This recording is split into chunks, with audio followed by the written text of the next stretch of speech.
Assalamualaikum warahmatullahi wabarakatuh. Sahabat tani semua, selamat datang di channel Petani Warawiri. Pada kesempatan video yang pertama, pada kesempatan kali ini saya akan melakukan review ataupun melihat hasil dari dua varietas cabai yang saya tanam di satu lahan yang sama. Untuk informasi, untuk lahan ini lahan berada di kebun ya, sahabat tani semua. Ini kanan kiri ada rumah, sehingga untuk sekeliling tanamannya di sini saya harus menggunakan jaring pengaman supaya hewan-hewan seperti ayam ataupun hewan yang sangat mungkin mengganggu budidaya cabai yang saya alami. Jadi saya pasang jaring, dan ada sebagian juga kita gunakan plastik UV bekas.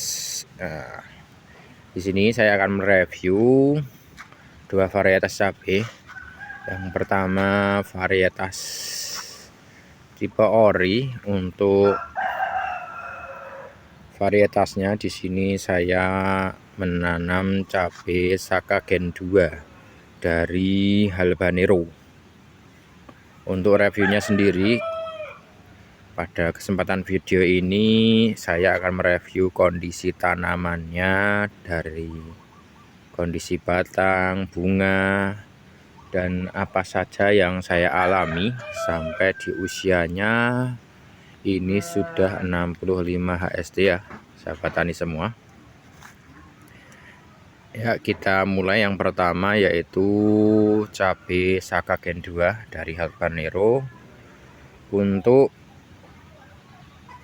tipe ini, cabai Saka Gen 2 termasuk cabai yang baru toleran virus Gemini. Jadi bisa dibilang ini belum tahan virus ya, sehingga meskipun ditanam di lahan kebun yang lahan bukan persawahan, ternyata untuk virus Gemini juga bisa cukup masif menyerang.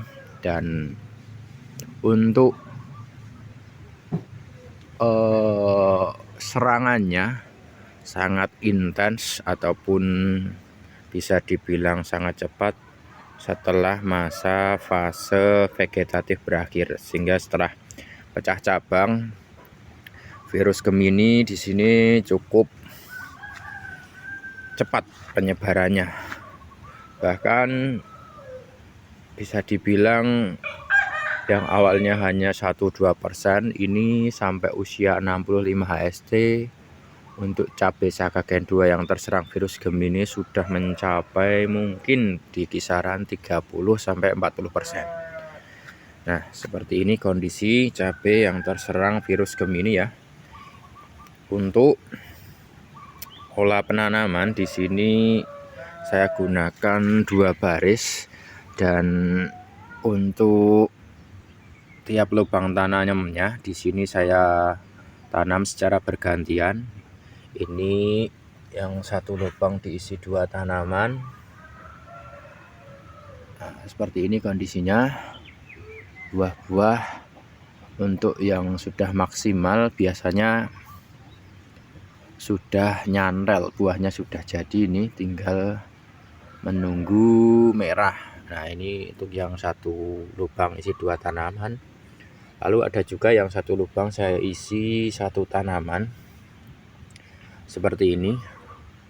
Nah, ini kondisinya cabai Saka Gen 2. Untuk dari segi ketahanan virus, belum tahan virus ya teman-teman tadi semua. Tapi untuk kendala seperti layu bakteri ataupun layu fusarium, alhamdulillah di lahan ini 0%. Sampai usia 65 HST tidak ada serangan layu fusarium ataupun layu bakteri. Nah, untuk sistem perawatannya seperti biasa, sama halnya seperti petani yang lainnya. Rata-rata untuk penyepraian 4 hari sekali. Dan untuk kondisi tunas air memang saya pelihara cukup banyak, jadi saya sisakan rata-rata 3, 4, 5 untuk tunas airnya. Jadi seperti ini kondisinya. Meskipun kita pelihara tunas air cukup banyak, asalkan nutrisi tercukupi, dari segi pertumbuhan juga bisa lumayan maksimal. Nah, ini contoh yang terserang virus Gemini. Untuk pengobatannya sendiri bisa dibilang cukup sulit karena dia masuk ke jaringan. Jadi mungkin ada baiknya lebih di pencegahan di awal sebelum masuk virus Gemini. Untuk kendala selanjutnya mungkin bisa dibilang karena ini di bulan akhir Mei ya, yang harusnya ataupun normalnya sudah memasuki musim kemarau, tetapi di tempat saya di Sleman hampir 20 hari lebih diguyur hujan secara terus-menerus, sehingga di masa fase awal pembungaan sampai hari ini ada kendala di bunga-bunga yang rontok ya, teman-teman tani semua seperti ini. Kemarin sudah kita kocor kalsium secara tunggal. Mungkin untuk kedepannya akan kita rutinkan penyepraian menggunakan kalsium cair dan nutrisi lainnya. Untuk pembungaan sendiri bisa dibilang cukup lumayan ya, tiap ruas itu rata-rata di 2 bunga, muncul 2 bunga. Ini ya untuk kondisi cabai yang pertama, cabai Sakagen 2 dari Habanero. Kalau dibilang dari segi kekurangan yaitu belum tahan virus, tapi dari segi pembungaan lumayan nyantel kalau bahasanya di sini.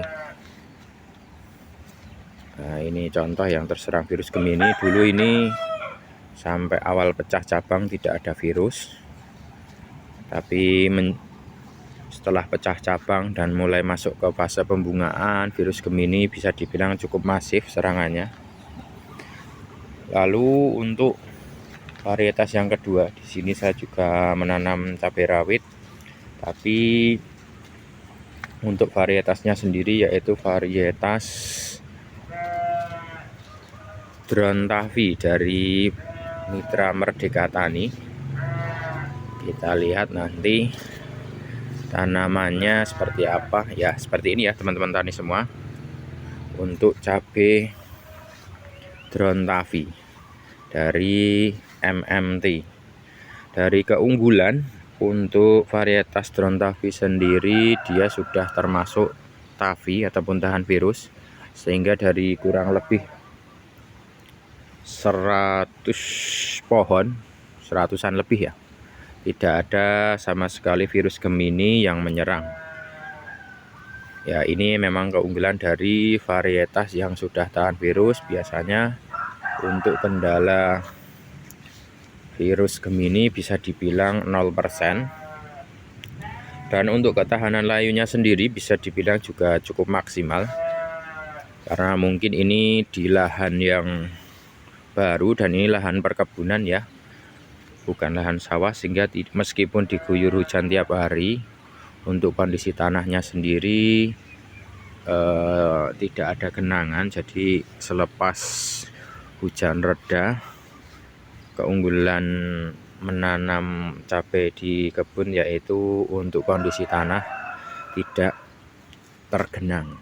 Nah, untuk pembungaan sendiri mungkin ini yang jadi kelemahan di varietas cabai yang belum tahan virus. Biasanya pembungaan awal itu banyak yang gagal ataupun tidak nyantol ya sahabat tani semua.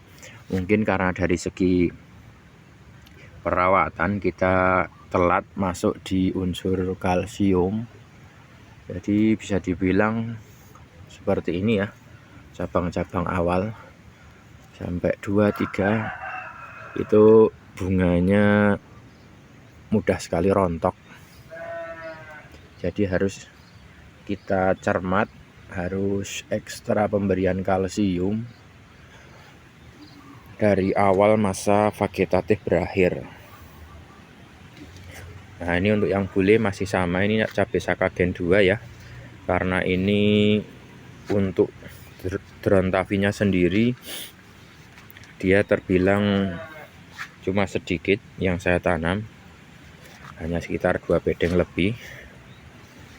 Nah, mungkin kalau dari segi keunggulan jelas untuk drone tafi sudah tahan virus. Lalu dari segi kelemahan ya, untuk karakter buahnya tidak sebesar cabai varietas ori yang belum tahan virus ya, sahabat tani semua. Dan kelemahannya untuk karakter buahnya dia tidak terlalu keras. Jadi mungkin karena kulit cabainya tidak terlalu tebal. Tapi untuk pembungaan sendiri bisa dibilang cukup maksimal ya, sahabat tani semua. Meskipun dari tiap ruas itu rata-rata hanya di satu cabai ataupun satu bunga yang muncul. Beda dengan Sakagen yang tiap ruas itu bisa 2, kadang bisa sampai 3. Tapi kalau untuk drone tafi sendiri, untuk bunga yang keluarnya 2 itu sudah di cabang atas ya, mungkin cabang ke-5 ke atas ini. Dan mungkin dari sisi keunggulan lainnya, untuk dari segi pertumbuhan lebih tinggi drone tafi ya teman-teman tani semua. Untuk tingginya ini di usia 65 HST kurang lebih sudah 140 cm dari batang. Ini saja sudah sejajar dengan tinggi badan saya yang sudah sekitar 170. Bahkan ini ada yang satu lebih itu, mungkin malah bisa hampir 2 meter. Nah, mungkin dari sisi pembungaan seperti itu. Untuk dari batang cabai drone tafi sendiri, untuk tunas air di awal pertumbuhan memang tidak cukup banyak. Jadi ini tunas air yang muncul, yang saya pelihara ini munculnya belakangan. Jadi tidak sebanyak cabai Sakagen 2. Nah, seperti ini ya. 2 varietas cabai dalam satu lahan. Untuk cabai yang kedua drone tafi, alhamdulillah untuk dari segi virus bisa dibilang mantap ataupun cukup memuaskan. Tapi dari segi pembungaan di awal mungkin tidak senyantol cabai Sakagen 2. Ya, mungkin untuk video kali ini cukup sekian ya sahabat tani semua. Kita review dulu cabai Sakagen 2 dan cabai drone tafi yang saya budidayakan di lahan perkebunan. Oke, tetap terus tonton video ini. Saya tutup. Wassalamualaikum warahmatullahi wabarakatuh.